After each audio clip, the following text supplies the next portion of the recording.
All right, so welcome back to Introduction to Mixing, a free class for composers and producers who want to mix their own music. Today, we are going to learn the sixth and final step of our simple mixing workflow, and that is how to apply compression. Now, compression has an impact on the overall volume of your mix. And while there are tons of more advanced and creative applications for compression across various genres, the most basic and fundamental are number one, to make your dynamics more consistent, and number two, to make your performance a little louder. It accomplishes these goals by selectively reducing the volume of your loudest peaks and then boosting the volume of your mix as a whole. In other words, it makes your loudest sounds quieter so they don't drown out the softest sounds, and then it boosts everybody back up together by the same amount so the entire thing sounds louder. Now, if you're a more experienced instrumental composer, you might have noticed that this isn't always the most desirable effect in orchestral music. After all, one of the biggest strengths of those genres is the variety in their dynamics and texture. So why would you want to minimize one of the greatest strengths? That's a fair question. And it's why many instrumental composers just don't use compression at all.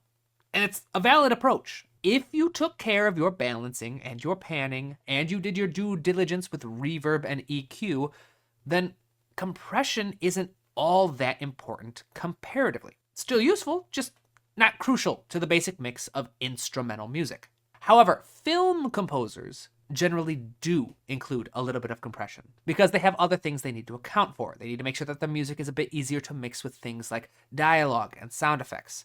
And that's not even to mention other pop or electronic genres where compression becomes much more crucial and even a tool for interesting sound design, which is why we're still taking the time to learn about it in this series. There are three basic components to all compression plugins and effects. Most of them will have additional options, things that help make them unique, but if you can identify these three elements, then you should be good to navigate just about any option you may come across. The first one is your compression threshold. The threshold is the volume at which point your compression will be applied.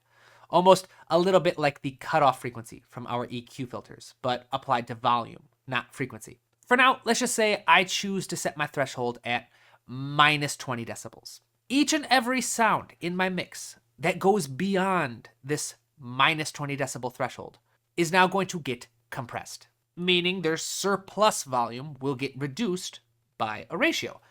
And that ratio is our second component. A compression ratio is exactly what it sounds like. Let's say that I have a threshold set at minus 20 decibels. Suddenly, a sound appears in my mix with a peak of minus 10 decibels. That's a whole 10 decibels louder than my threshold. So it's gonna get chopped. My ratio decides by how much. If I have a large ratio, like 2-to-1, then those additional 10 decibels get chopped in half. So the new peak volume for my sound is now minus 15 decibels. If it's a 3-to-1, then it's going to get chopped into 1/3 of the original surplus. So now it's closer to minus 13.33 decibels. The stronger my ratio, the more dramatic the compression will be. So a ratio of 10-to-1 would reduce my surplus to a max volume of minus 19 decibels. That's an entire 9 decibels softer than the original peak because the surplus is now 1/10 of the original surplus. And the crazy thing is that none of the sounds below the threshold are being impacted in any way. It's only the loudest ones that are getting chopped down. This is where the name compression comes from, because the difference in volume between your loudest and your softest sounds are being compressed or made smaller. But that's not all. After the loudest sounds have been reduced in accordance with your threshold and ratio, the final component is something called the makeup gain. After the difference in volumes has been compressed, your plugin will increase the volume of your entire newly compressed mix by a pre-designated amount of decibels. In other words, a compressor works by first evening out the volumes across your mix, before then increasing the volume of the entire thing, effectively hitting both of these goals we talked about earlier. Number one being to make your dynamics more consistent, and number two being to make your performance a little bit louder. So you can see how this could be an incredibly useful and powerful tool for sound design. For example, what happens if you add a crazy amount of compression to a transient sound like a piano, which has a strong attack and a soft tail that dies out? If you add enough compression, you can create this really weird sound where it's just stable in volume. There is no attack, there is no die out, comparatively speaking.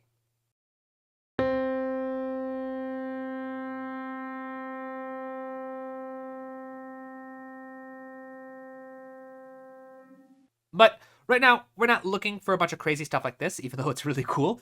We're going to try and apply this theory instead to mixing the music in our video. So in film music and other orchestral styles, the key is a super subtle but still impactful compression. So let's load a compression plugin into our pre-master bus, shall we? So the first step is to figure out my threshold. I want my threshold to be just below the natural peak of my current mix, which I can just tell by looking at the volume meter in my pre-master bus. I check and see that my volume here is a minus 17.4 decibels. So what I want is my threshold just below that marker. For a subtle effect, I recommend sticking to just around 2 to 6 decibels lower than your peak volume, at most 10. Which would be the same as effectively setting the threshold to like half the volume of your peak signal. That would be fairly strong, actually. So again, subtle, between 2 and 6. Let's try a minus 22.4 decibels for our threshold. So it's a good 5 decibels lower than the current peak. So we can get a slightly stronger effect just so you can hear it a bit more in this tutorial series. Honestly, the original minus 20 would be fine. You can be as subtle or as strong as you like here. It's all about what kind of effect you're going for. But once we have our threshold, the next step is to set a modest ratio, something like a 2 to 1 or a 3 to 1. We just want a little bit of impact. We don't want anything crazy strong like an 8 to 1 ratio, which almost flatlines the surplus of our sound. I'm going to go with a 3 to 1 ratio. We've got our threshold. We've got our ratio. The last one is to set up our makeup gain so that our new peak approaches but does not exceed 0 decibels. The goal is to take our new peak and get it somewhere around like minus 5 to minus 3 tends to be a safe ballpark figure. You can go up as high as minus 1 if you really want to. I'm going to say let's increase the entire signal by 10 decibels. Because if our current peak is minus 17 and our threshold is minus 22 and our ratio is 1/3, that's going to put our current peak around minus 20. So if you set that peak of minus 20 and you add 10 decibels, that's minus 10. So actually, let's do about 15. That will put us in a ballpark figure of around minus 5 decibels for the final mix. Obviously, I'd want to play around. I'd want to check that new peak. I'd make some tweaks here and there. That's always the kind of understanding of these videos, is that I want you to go and experiment with these to find the settings that work best for you and your individual mixes.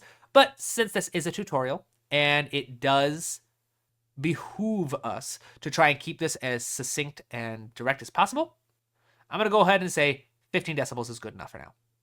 And once you've got your threshold, your ratio, and your makeup gain figured out where you want it to be, this effectively brings us to the very end of our mixing process.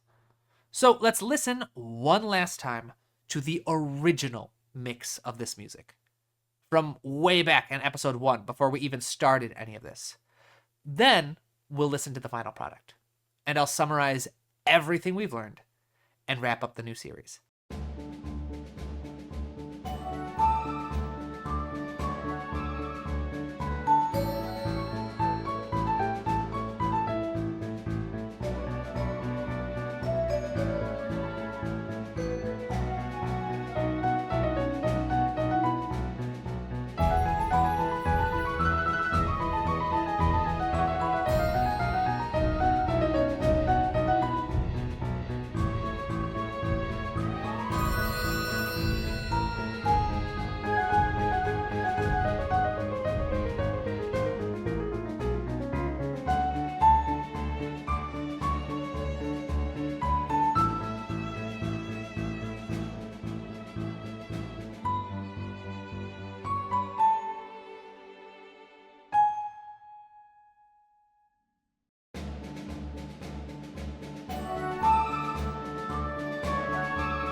Wonderful.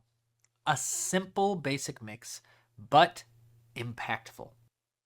So across this series, we've learned each of the most fundamental skills of mixing. Obviously, there is a lot more that you can learn. But if you're a composer or producer who just wants to feel confident about mixing your own music, these 6 steps are a solid foundation for a good sound. But don't forget that there is a clear and strict hierarchy to this process. Before you even start mixing, you want to make sure your arrangement and composition is well written and clearly voiced. No amount of mixing wizardry can save a bad arrangement. So if you'd like some more guidance on that end, I recommend checking out the other classes in the free academy. But in regards to mixing, balance and panning are the king and queen of clean sound. So prioritize these steps above all else. Once those are solid, reverb comes in a somewhat distant third place to help make sure everything just sounds unified. And only once the initial 3 are taken care of should you address EQ and compression for a final little dust up on your sound. I hope this series was helpful for you. I want to thank my incredible patrons, channel members, and especially the beyond generous donors who helped raise the money to make this new course possible. Each of the videos, along with additional articles and recommended exercises, will be uploaded to the free Music Academy on my website, where the mission is to make quality music education more widely available for anyone who wants to learn. You can support this mission by making purchases or donations on my website, linked in the description below, and by sharing the link with everyone you think would find it helpful. So thank you again so very much for your kind and generous support. Until next time, my friends, keep studying, keep working hard, and keep writing new music. I'll see you in the next video.